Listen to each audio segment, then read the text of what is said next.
Feels a little bit more humid maybe than it did yesterday. It's super, super warm on Sunday morning.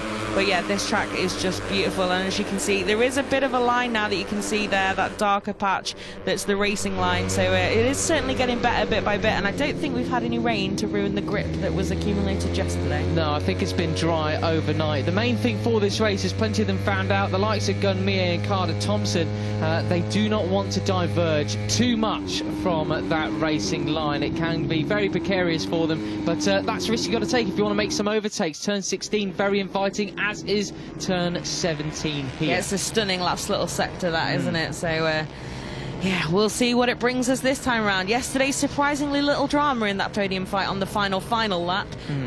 So yeah, we'll see what race 2 has in store. Yes, I think Fadilla might have decided, well, I've got a podium, so we don't need to do anything brash and send it down the road. Potentially, potentially. There is Hakim Danish, yesterday's race winner, number 13, the Malaysian, starting from second on the grid. Amonadaki alongside him. There is Gun Mie in third. We'll be hoping for a much better performance here today. So the man with the red flag will depart from the front of the grid. The lights will come on and will burst into life once again here in Mandalika.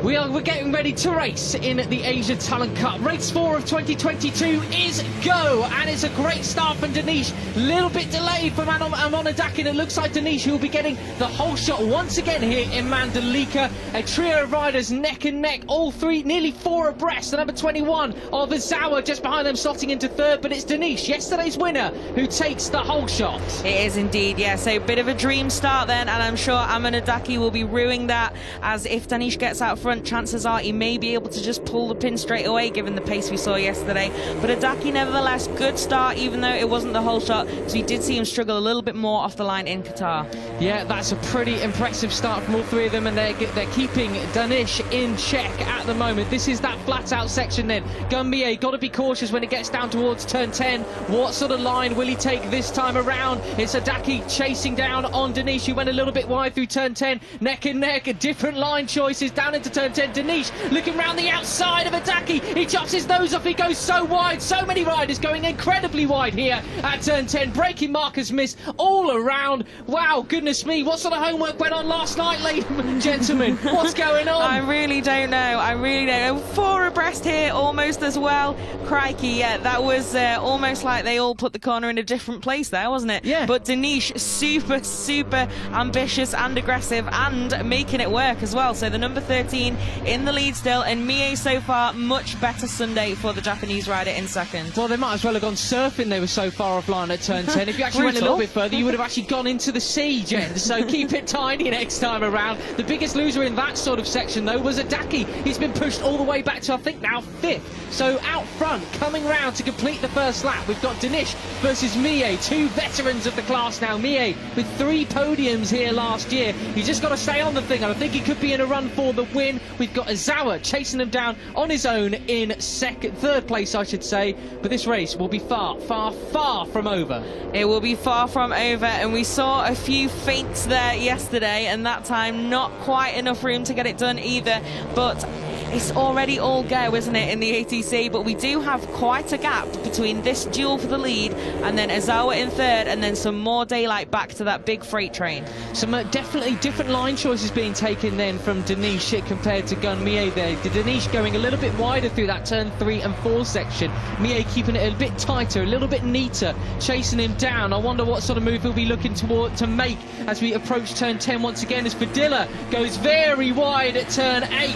The Indonesian rider gets absolutely swamped. I think that was, well, the number 3, Rizwanto, who gets pushed wide. We got Wakamatsu, the number 2, there in towards turn 10. It's a huge, huge group there fighting for 4th position, because we've still got Azawa on his own in third, chasing down these two. Mie has now taken the lead. Yeah, he has. Well, that's interesting then. The number 5 obviously wanting to get out ahead, and so far Danish obviously in this duel for the lead, and with a bit of a gap back to that freight train, and Azawa on his own in the middle, but so far not able to quite break away or start to do so. Oh, who's that who's gone down there? The number 24.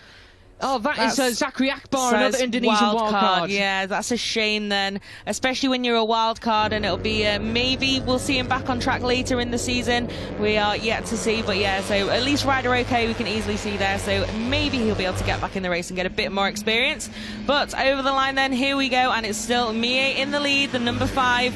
Much better day already for the Japanese rider with a good few more laps under his belt, and I think he's going to hang on to it here. He is, and it looks to me as well like Ozawa has just made a little bit of progress into that gap. Correct, he has. That over that lap, it went from about 9/10 of a second, well, then back up to 1.1, but back down to 9/10 of a second once again then. So he could well be in the running for this victory overall, which would be very crucial for the championship, especially considering your race winner, Gun Mie, is fairly down in the standings now, following his crash yesterday. 5th place, 33 points, compared to Shinya Ozawa's 55. Yeah, absolutely. And we could see as well, last time over the line, Gun Mie set a 1:44.809. Yesterday, it was only Danish who was in the 44s. Correct me if I'm wrong, but we've already had a couple there on that last lap round from Mie and from Ozawa with a 44.9. So much hotter pace from more than just Danish on Sunday so far. Wow, that was Wakamatsu, I think, the number 2, almost losing the front there. Well, Fran, if there's any sort of consolation, this was the race leading move from Mie in towards turn 10. Oof. Much better line choice, pushing Danish rather wide there. That was the other point I was going to make. How many riders we've seen going way offline but keep it upright this time around? So clearly conditions much more favourable this time around this morning. Yeah, it would seem so, wouldn't it? But the number 5 then still in the lead at the moment, but it looks like Danish starting to line up a move here, but I don't think yet. I think got a little bit pulled in there and seemed a little bit indecisive whether he was going to go for it or not. But Ozawa very much on the scene then now, and it's a 3-way fight for the win. Yeah, you saw that little look from Danish as he headed round the very tight turn 16. He knows that the championship leader, the rider just in front of him in the standings, is there now, and that was the fastest lap of the race so far from Ozawa, a 1:44.5. 3 seconds back to Adaki. What's happened to him this weekend? Unfortunately, just been sort of swamped, really. I saw him locked in a debrief with the ATC rider coach and his helper. I'm sure his helper, his dad. Quite a lot of them do have their dads with them, don't they?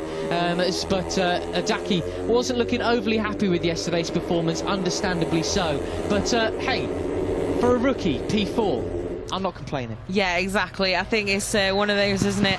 Like with Scott Ogden yesterday, like in Q2, and then like, oh God, absolute disaster. I'm like, it's really not though, is it? These rookies just expect so much of themselves, and obviously Adaki and Ozawa were the 2 race winners in Qatar, although in reverse order of how I just said them. So, you know, it's started incredibly well for the 2 guys this season, but patience, learning is key, as well as winning and podiums. You know, it's all about progress in the Asia Talent Cup. So, yeah, good to see Adaki having to fight it out today, and still upright, the number 14, getting a few more laps under his belt after that crash yesterday. Well, I tell you what, he's got 2 ATC riders from last year. Faris Putra has sadly gone down. I'm not quite sure where that is. Well, the number 8's up and okay. Turn 10, so at the end of that little squirt, what's happened here? Just way offline, unfortunately. Too much front braking. Down he went. I was going to say, Fran, I mean, this is absolutely critical for Ozawa, because he's got 2 Asia Talent Cup riders from the year before up in front, but fortunately he's okay. And we've just seen, is that Carter Thompson has gone down? We've just had on our timing screens. Is that a mistake?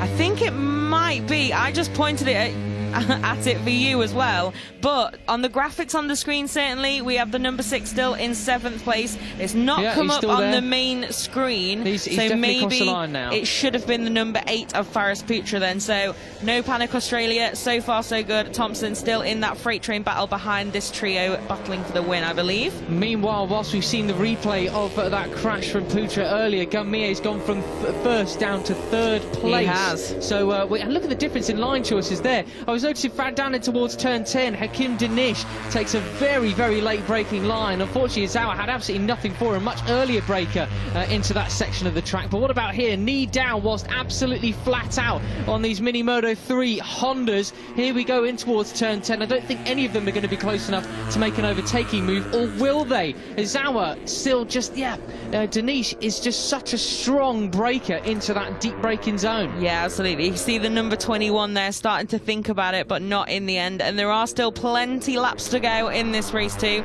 So there is no need to be that hasty as maybe a lunge there would have been. But yeah, it's interesting, isn't it, watching these three? It's pretty different lines in places, and yeah, certainly Danish seems king of the late breakers at the front at the moment.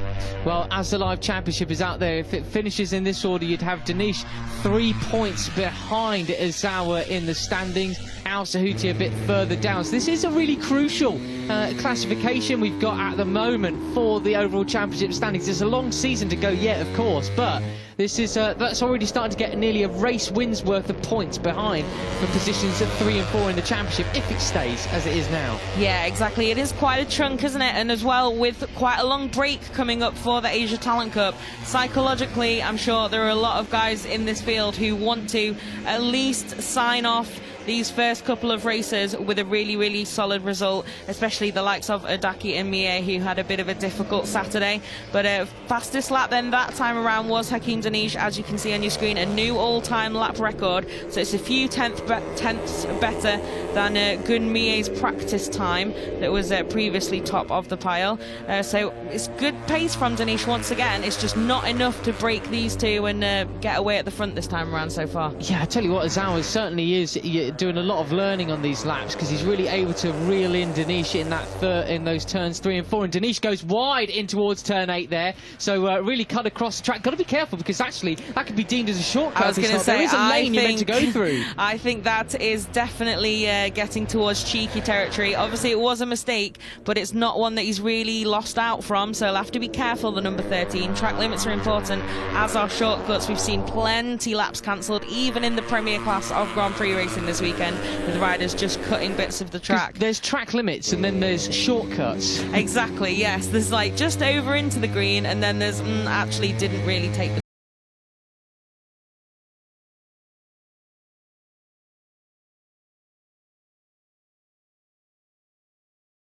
done at the moment.